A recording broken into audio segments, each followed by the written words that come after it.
This house in Lynnwood, Washington is listed at $775,000, and we're going to be talking about what it would look like to buy this house. Specifically, we're going to look at how much your monthly payment would be for two different scenarios. I'll look at two different real quotes. One scenario showing you where you are putting about 10% down to buy the house, and one scenario showing where you are putting about 25% down. But I will be explaining some concepts along the way in both. And so hopefully it'll be helpful to watch both, even if it's not your exact scenario. It'll give you a better idea of what to expect. So we're going to talk about what your monthly payment might be. We're going to talk about how much cash you'll need to bring all in. That's your closing costs plus your down payment. And then we'll talk about how much income you would need to be making in order to qualify for the loan in each scenario. These numbers are going to be pretty good estimate because this is a real quote that I'm going to show you. We are a local mortgage broker, and this is a real quote that you might be looking at. However, they're not exact numbers. This is not an advertisement for the interest rates or the exact numbers that you're going to have. It's just an estimate to give you an idea of what you're going to be looking at. My name is Lynnwood, and I work with Cleveland Street Mortgage. We're based in Bothell, Washington. So let's go ahead and get into it and look at the numbers on these quotes. All right, so a few details before we get into the weeds of the quotes themselves. This on the right is the 10% down scenario, and on the left is the 25% down scenario. And in order to create the quote for both of these, I had to make some assumptions. Your pricing and your overall cost of your loan will vary depending on several factors. So I had to assume some of those. One of those is your credit score. Most people are aware that generally the higher your credit score, the better your pricing, and the lower your credit score, the worse your pricing. But if you're anywhere in the 700s, if you're remotely close to this, it's not going to be drastically different. A pretty firm threshold is 680, where if you get below that, your options start to get a little bit different. Your pricing is a little bit different. So that will be a significant bump there if you're below 680. But if you're above that, it's just going to be incrementally better or worse, not drastically different. And then one other thing that impacts your pricing is your income. Obviously, you're aware that how much income you make impacts how much of a loan you can qualify for. But beyond that, there are certain loan programs that are limited to lower income people where they offer better pricing. And so just for the sake of this video, I'm assuming you are not in that category. These quotes are applicable to pretty much any income category as long as you can qualify for it. But these aren't special income programs. So right away you can see that your monthly payment is $5,324. And again, that's an estimate, but it should be a pretty good idea if you are bringing 10% down on this price point. The components of that, there are four different components that go into making up that monthly payment. The first one here on the right is homeowner's insurance. I'm estimating $150 on this house, which should be a pretty good estimate for this price point for our area. However, it is not an exact number. That depends on your coverage and your provider, what your pricing is on your homeowner's insurance. This number is the next component, which is it's taxes, real estate taxes. That is $353 per month, and that is the exact number that I've drawn from the county website. It looks like this house has been renovated recently, so that may be going up sometime here. That may be based on an old value, but it is the 2024 number for this house that you will be paying in 2024, $353 per month. And then next category here is mortgage insurance, $122. Mortgage insurance is a cost you have to pay if you put less than 20% down on a house. It protects the lender against the chance of default, and obviously if you're putting below 20% down, the risk of default jumps up significantly. So that's standard. You have to pay that with any lender, but there may be some exceptions out there. But they're going to be probably expensive alternatives in other areas. They might be special programs where they don't have mortgage insurance for less than 20% down, but because they're not conforming loans, they're probably going to be expensive in other areas. So almost universally, if you put less than 20% down, you have to pay mortgage insurance. 122, as far as the exact number goes, that's a pretty good number for this price point, for this loan amount. So mortgage insurance, it could be in the 200s. It varies a lot. It could be $50 a month, $90 a month. It depends on your credit score. It depends on the loan amount, and it depends on how much of a what down payment percentage you're putting. Generally, if you can hit 15% down, that knocks your mortgage insurance down significantly. But 10% down is pretty reasonable, and so this number is pretty reasonable. It's a pretty good number, and that is the exact number on this loan program. But depending on which program you end up, it could vary a little bit from that. But it's probably going to be somewhere from, if you're in this ballpark, probably somewhere from 100 to maybe 250 a month. Hopefully you're not paying more than that for mortgage insurance. And then the last component is principal and interest.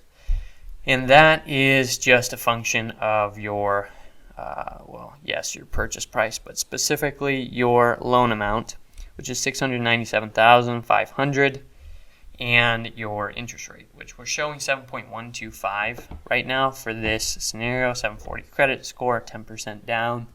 Obviously, the higher your credit score, higher your down payment. Generally, that comes down a little bit. It might, but this is pretty much where we're at right now. Even, if you look over to the 25% down scenario, it's not significantly below that. It is better, but not significantly.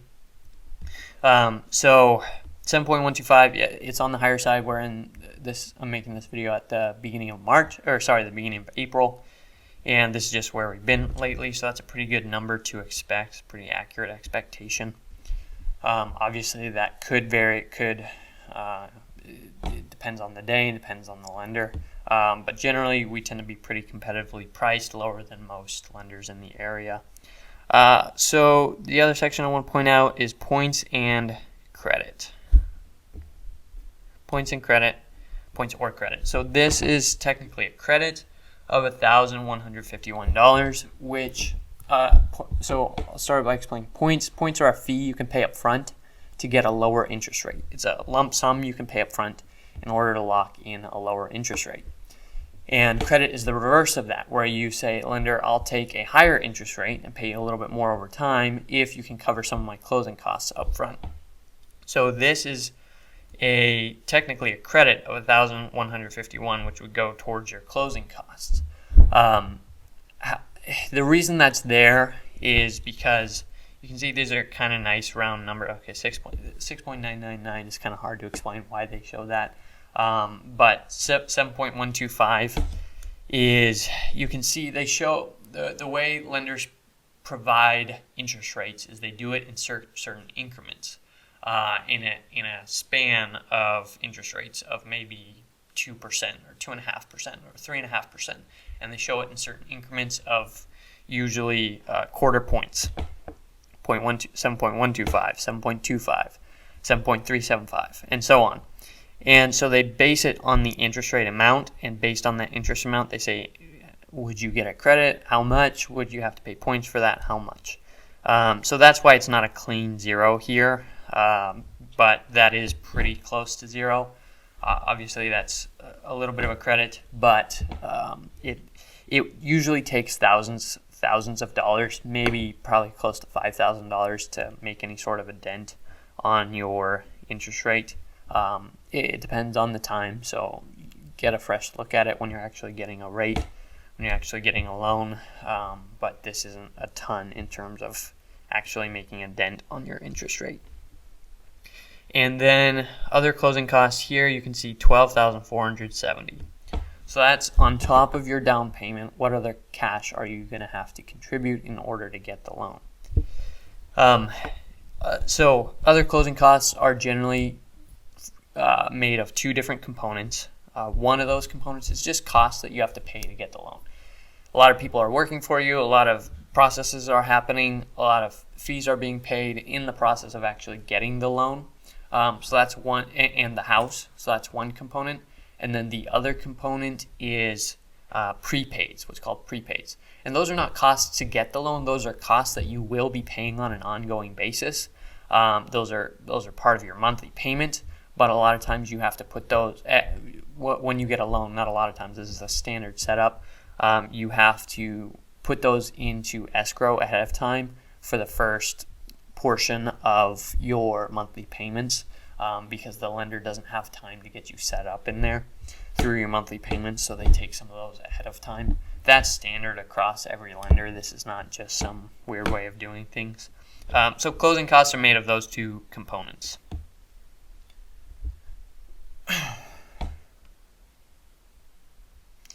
And then estimated cash to close, that is your total cash to close all in.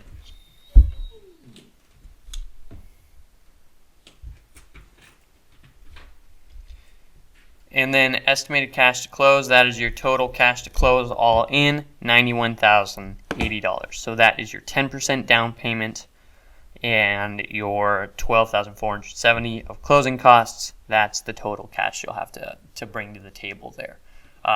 So that's, if you're budgeting for 10% down for this purchase price, that's a good number of cash all in of what you're going to have to expect to bring. All right, let's look over at the 25% down scenario now.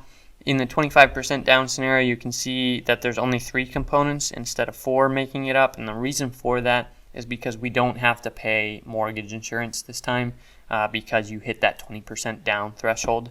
So the monthly payment is $4,369, about $1,000 lower than, I don't know why that happened, about $1,000 lower than the $5,324.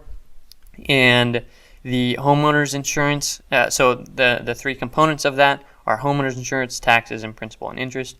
Homeowner's insurance and taxes are going to be the exact same as over here because they're not based on the loan amount, they're not based on the loan structure, they're just based on the house. So we're going to keep those the same, $150 and $353. And then the last component is principal and interest. And again, that's a function of your loan amount right here of $581,250. And your interest rate, 6.999. And the reason for the lower interest rate here is 2 things. One is because you just hit that 25% down payment, which significantly improves your pricing typically. If you can get to 20% down, sometimes you might get a lower interest rate there, but you're still just kind of showing you're hitting that minimum threshold of, so I don't have to pay mortgage insurance. But if you can hit 25% down, that kind of shows to the lender you're not just doing the minimum in any way. And so, and again, 20% down is obviously not the minimum, but it is a minimum threshold to get rid of mortgage insurance. So 25% down kind of puts you in the next category, and so the interest rate is going to be a little bit lower. And the other reason is down here is the points in credit. Here we're showing a credit of 1,151. So we weren't too far away probably in this 10% down scenario from being able to hit 6.999 or 7%. But the way the pricing works, the way it all works out is this bumped you up a little bit here. So now the credit is only 122.